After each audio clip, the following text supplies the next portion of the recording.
Welcome to the Broker Podcast with Jack Stapleton, founder, co-owner, and broker of Realty Texas, one of America's most respected independent real estate firms.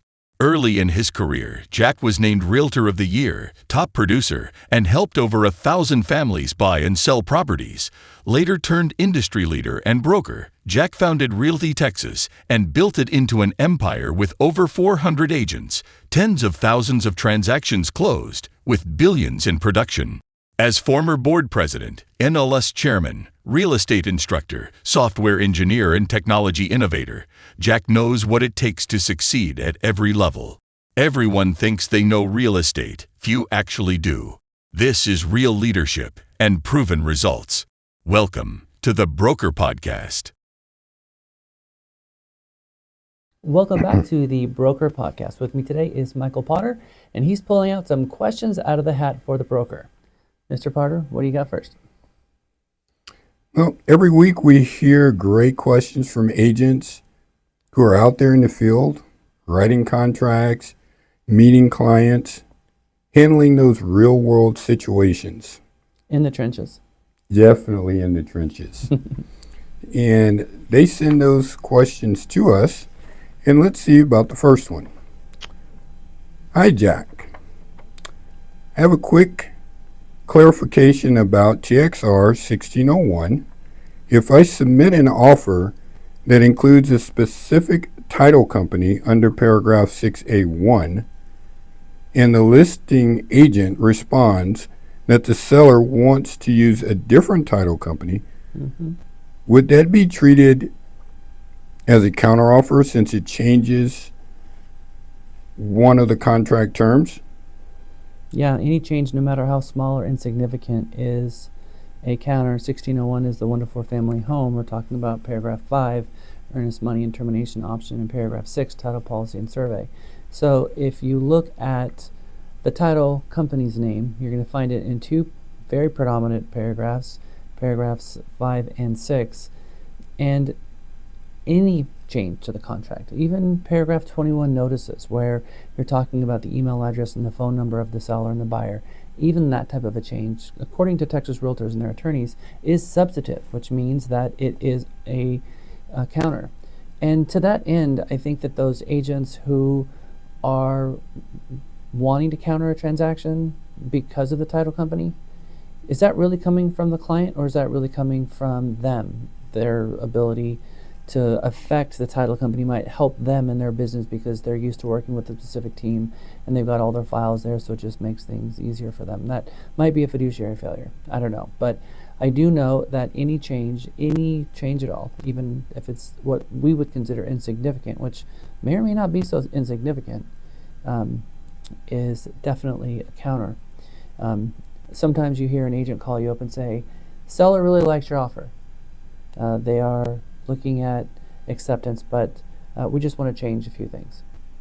That's not an acceptance, but if there is a but, it's not. It is a rejection of the offer followed by a brand new offer, and that is a very dangerous road to go down if the only thing that they're changing is a title company. It very likely might not be worth a counter. What I love about the way our MLS is situated is you have the ability to upload documents and share documents. And if an agent is very passionate about a specific title company, maybe it's a divorce scenario and they already have title open, maybe they've got some UCC filings against the home like a water softener or solar panels, and the title company has gone through links to get copies of all of these documents and some work has been done. If that's the case, put offer instructions together, upload those offer instructions into the MLS, giving the prospective buyers out there some information on why. Title's already open, this is a more complex transaction, we would prefer to use this title company. So when that offer comes in, perhaps they're already using that title company because they know that this is a more complicated transaction and the title company has already done preliminary work. But to answer your question, 100% it's a counter. Yeah, that does answer the question. And just a follow-up on that, because I know a lot of times agents think that it should be the seller that always pays for the title policy. Yeah, I mean, paragraph 6, title policy and survey, there's a checkbox, one or the other. Either that the seller is going to provide the title company provide the buyer a policy of title insurance in the name of the buyer, paid for by either the buyer or the seller. And different types of transactions maybe does have a different rule of thumb. Maybe that there's a rule of thumb or very customary for a seller in a resale transaction to pay for OTP and MTP, owner's title policy, and if there is a lender and mortgagee title policy as well. Sometimes builders will pay for the lender but not the owner's title policy. So if a buyer wants a title policy paid for, they want a title policy to protect them, then they have to pay for it themselves.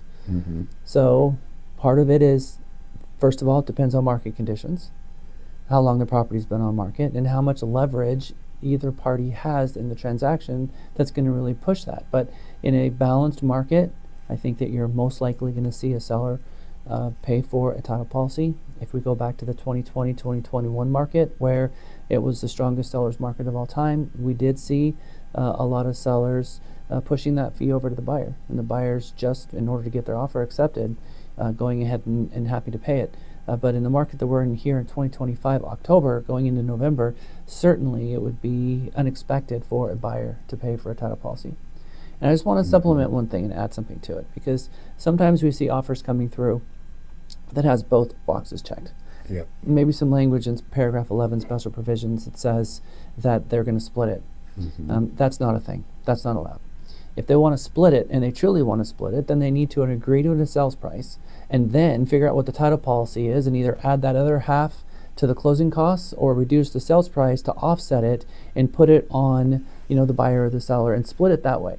But not split it in the way that they're going to put 50-50 and check off both boxes. That becomes an ambiguous contract. An ambiguous contract means that likely we're not going to be able to enforce the contract against either party, and our job is to create an enforceable contract that does not create an ambiguity, that doesn't take a lawyer and an attorney to litigate it. So that's not where we want to be. We will want to check one or the other and negotiate it properly. And that can lead to all kinds of more questions that are formulating in my mind. But I want to get to the second question. Sometimes a listing agent is approached by an unrepresented buyer who wants to make an offer on their listing. Of course, we know that the first step is to provide information about brokerage services and explain the different type of agent relationships. But what if, after that explanation, the buyer decides that they want representation? Can the listing agent represent them as well? And if so, how does that work under TREC rules and on intermediary and agent relationships? Oh boy, the long and complicated road of agency in the state of Texas. You have touched on dual agency, intermediary, and unrepresented buyers at a time where we're 60 days away, likely, from seeing sub-agency go away. I think a lot of questions arise over agency. I think it's probably the most misunderstood area of real estate today. I think agents struggle with this often. We're going to start the answer this way. First, let's talk about the unrepresented party situation. Buyers have the right to represent themselves. They also have the right to not be represented and not feel pressure from an agent to be represented. So we have to respect consumers' decision. The real estate agent has two duties when they meet a prospective buyer. Number one is to provide the information about brokerage services, explain what the broker's minimum duties are, and the different agent role in a transaction, whether they're representing the buyer, the seller, intermediary transaction, and what sub-agency really means as pursuant to the IABS that we have today. And then, after explaining the information about brokerage services, actually tell the consumer who in that transaction we represent, if any. So the second one is actually representation disclosure. So Mr. and Mrs. Buyer, in this situation, we're standing in front of 123 Main Street. This is an in-house listing, so my firm represents the seller. Remember, I think it's so important to take a step back and remember that the agents don't represent anyone. The broker is the one who represents the buyer. The four contracts that are in real estate, that are the four main contracts, is your buyer rep agreement, your listing agreement, and then the agreement between brokers for compensation, and fourth is the independent contractor agreement. So those are your four main contracts. And when you're talking about a buyer, in order for the buyer to be hired by a broker, it is an agreement that is signed by the buyer and by the broker. The real estate agent's name doesn't appear on the contract. So the broker, through the independent contractor agreement, there's a paragraph 8 that says assignments. And paragraph 8 of the independent contractor agreement says that the broker is going to assign the agent who binds the firm to an agreement. So now the agent is bound and the one that's going to perform services on behalf of the broker. But if that buyer wants to be represented by the firm, then you're going to have to assign another agent that's not the listing agent to that file. Because the same agent cannot represent the buyer and the seller. Now, if the broker is representing the buyer and the seller in the same transaction, that's called intermediary. But the same agent can't be assigned to each side. And if they are assigned to each side through a representation agreement without appointments, you're likely in a dual agency scenario or a facilitation. And if you're in a facilitation, then an agent, hopefully with a broker present, is gonna have to sit back and say, I'm sorry, Mr. Buyer, sorry, Mr. and Mrs. Seller, I'm not able to answer any of your questions. Instruct me, because basically I'm a pencil. Just go ahead and tell me what to put in these slots, because I can't give any one of you advice, and if I do give advice, I have to give it to you both at the exact same time. And so we really can't have split loyalty. Fiduciary can't be split. We owe our fiduciary duties to one person and only one person. Intermediary gets very complex with that conversation. So you have a listing. You're a listing agent. You have a buyer that calls you and wants to see the home. Right now, the buyer shows up, and because it's an in-house listing with the new practice changes that came from the Sitzer-Burnett case, you have to have a representation agreement in writing with the buyer before you threshold them on a cooperating broker's listing, not a listing that's listed by your firm. So you're the listing agent. They show up at the front door. We have an obligation to show them the property. We have an obligation to the seller to show that property. So we can also have a conversation with them about representation. And we could bind them to a representation agreement, but it's not going to be the listing agent that's going to be helping them, not with the buyer rep agreement signed. The only way that the listing agent is going to be able to get both sides of that commission, because there's a very big difference between compensation and representation.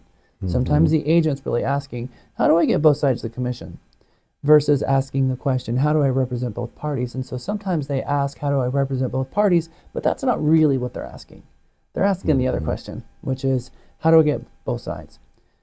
So if you look at our listing agreement, the listing agreement says that if there is no buyer broker side, that the listing firm is going to take the entire commission. So when you talk about the compensation side, if a buyer shows up and truly represents themselves, likely they're going to try to negotiate that commission on that side of the transaction if they're licensed, or try to negotiate it if they're an investor. They're just going to try to negotiate it. But that commission has already been pre-negotiated in the listing agreement.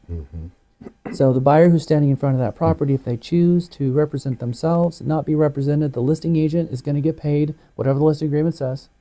They're not going to have a co-broker, and the buyer is going to negotiate the transaction.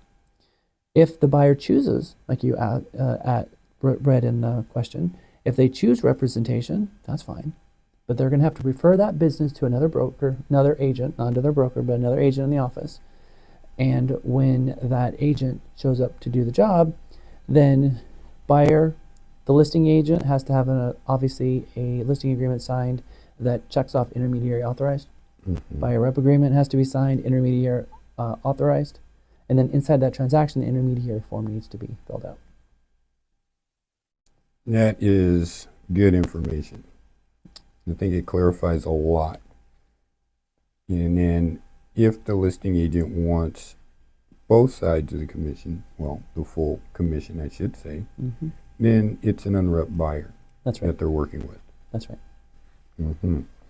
I wonder, do we have time for one more question? Not like that question, not like the last one. Let's see if this one's a little better. Okay. A little shorter. So last question for today. Have a quick clarification. Whoops, I read that one already. I'm looking at the wrong one. There it is. Open houses have always been a great way for agents to generate business, meet potential clients, and stay active with income-producing activities. But here's something a lot of agents wonder. Is there a difference between hosting an open house for a builder versus another broker? And if so, what are the steps an agent can take to stay compliant?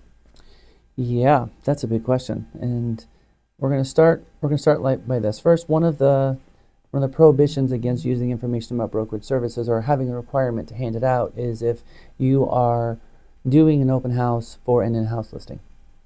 Buyer comes in off the street, you're not required to give them information about brokerage services because TREC says that it's likely the consumer is not going to have any questions about you representing the seller in that situation. So there's going to be this understanding. But that's not the case if you're hosting an open house for another brokerage. And I try to wrap my head around this, and I'd love to see your comments in this, because we, as a firm, we have, in most firms, get exclusive right to sell listings. And any type of co-advertising would have to be a marketing agreement between firms. And I think when you're a real estate agent and you go to another firm and ask them, can I host one of your listings open, you don't represent that firm. And more importantly, every single person that walks in, according to the new NAR rules, you're likely going to need to have a buyer rep agreement before they walk in the door because you're showing a property. What gives them the right to be inside that home? They would need something in writing from the seller authorizing it, something in writing from the broker authorizing it, and likely the broker nor the seller is going to agree to that because that's going to bring liability to the firm. Now you've got an agent in another firm hosting the property open that is maybe through a marketing agreement. They still don't have an exclusive right to sell. And with agency the way it is right now with NAR rules, you're really showing that property in my mind. I think that you would likely need to give them an IABS and a representation agreement when they walk in the door. Now, a builder is a completely different scenario because a builder is not going to have an exclusive right to sell with anyone, likely. And so it's going to be more of a for sale by owner type of a situation. And so if that agent can get an agreement with the builder to host their inventory open and they're not stepping on someone else's exclusive right to sell, then when people come in, they can show the property, but at the point the person starts showing interest and start really asking detailed questions, out comes the information about brokerage services. I like that. So I can see the complexity of trying to show or hold an open house for another broker. Because I didn't really think about the exclusive right to sell and how that comes into play in this. Yeah, it's a complex one. Best practice, do open houses for your broker. If your broker doesn't have listings, then go knock on doors in the neighborhood and get one. But you're right, out the gate, the question it started with, it's a great way to find business. It really is. I think that there's a lot of people in this market, in this time, in this new millennium, thinking that doing open houses is old school, old fashioned, and not worth the time. But if you can stand in one place and the buyers come to you, that's pretty valuable. I think one of the reasons why open houses typically has a low attendance rate is, when's the last time you planned a party and you wanted as many people to come as possible and you advertised it 1 or 2 days ahead of the party? You're going to get a lot of people to show up? Probably not. Likely not. So those agents who want to have a lot of people come to the open house, on Monday morning when they come to the office, they should go ahead and, if it's not their listing, go speak with the listing agent, ask them immediately, put it for open house in the MLS, and then start marketing and advertising it. Get to the property and put up signs so the neighborhoods can see when people are pulling out of the driveway Tuesday morning that there's going to be an open house. Knock on doors of the neighbors and tell them that there's going to be an open house this weekend, and promote it. At the end of the day, we're supposed to advertise and market listings. part of that is advertising and marketing the open house so that people have time to come. According to Realtor.com and Zillow, the most often, or the time that has the most traffic on Realtor.com and Zillow is 11 p.m. to 2 a.m. in the morning. And so that time slot means that the parents, the families, are putting the kids to bed and collapsing on the couch after a long day, after the dishes are done, pulling out the iPad, and then they're starting to search. And if they're doing that Tuesday and Wednesday night, which are the two best days, if an agent doesn't start advertising their open house until Thursday and Friday, they've missed the entire population. So then you get to Thursday and Friday, and they're not looking anymore because now they're getting prepared for all the craziness that's going to be that weekend, and kid activities and after-school activities and all the rest. Then they're missing each other. They're two ships passing in the night. And what I have found that's interesting is that it doesn't happen quite as much now as it did before, because the MLSs are getting better at pulling that open house information off. But it used to take Realtor.com a little bit longer to pull the open house information down. So Monday morning, it would still, Monday afternoon sometimes, it would still say open house from the weekend. And that would be a problem because the consumers were then getting confused, because they were getting online Monday and it would say open house, but now they're getting online Monday and it says there's no open house. And Tuesday, there's no open house. Wednesday, Thursday, no open house, because most agents are planning their open houses somewhere around noon on Friday. And I think that's a mistake. Yeah, that sounds like it would be too late, especially if you're trying to drive a lot of traffic there. I mean, you really want to get as many people as you can, and the passerbys that just happen to see a sign, that's not what's going to sell the house. In fact, that's likely traffic you probably don't even want. One of the questions we ask people when they walk in is, how'd you find the house? And we ask that question is because if they found that property online, then they know the price, they know the square footage, they know the demographics about the property well enough to interest them enough to get in the car and drive there. But someone who's just walking the dog down the street or driving a car down the road, they're walking in completely blind. I mean, most agents is going to pull the flyer box in front of the property anyway, because they don't want someone to grab a flyer and drive away. They want them to come inside. But that's traffic that's coming in that doesn't know the price. They have been pre-qualified in any way of is this particular buyer even remotely particular to this home? And the answer is usually probably not. So that web traffic is the best traffic, and that's what we're missing when we advertise it one day in advance. We're just basically grabbing that traffic. So for those agents who think that, you know, open houses don't work, it's not because they don't work. It's because they're not working them properly. Yeah, that makes a whole lot of sense. I didn't think about that either. Put an open house sign in the yard, put open house signs around the neighborhood on the main roads. You're getting traffic sometimes. But, you know, like you said, they don't have any knowledge of what they're going into. Nope, not at all. And most of the traffic you're going to get, it's coming from the web. That's going to be the traffic that's, you know, at least highly targeted. Yeah. I mean, we set up MLS searches all the time for buyers. Buyers are looking at those properties, and they select the ones they want to look at just from the MLS search. Exactly right. Price, I love it. square footage, all the things. Well, thanks for stopping by. Thanks for taking some time out of your day to listen to our podcast. Always, if you got some questions for us, throw them in the comments. We'd be happy to pull them out of the hat. Put me on the hot seat. I usually don't know what these questions are ahead of time, so I hit them blind. Always happy to do it. So thanks everyone for showing up, and again, make sure that you come back to our next edition to the Broker Podcast. Thanks everyone. Take care. Bye-bye. That's a good one.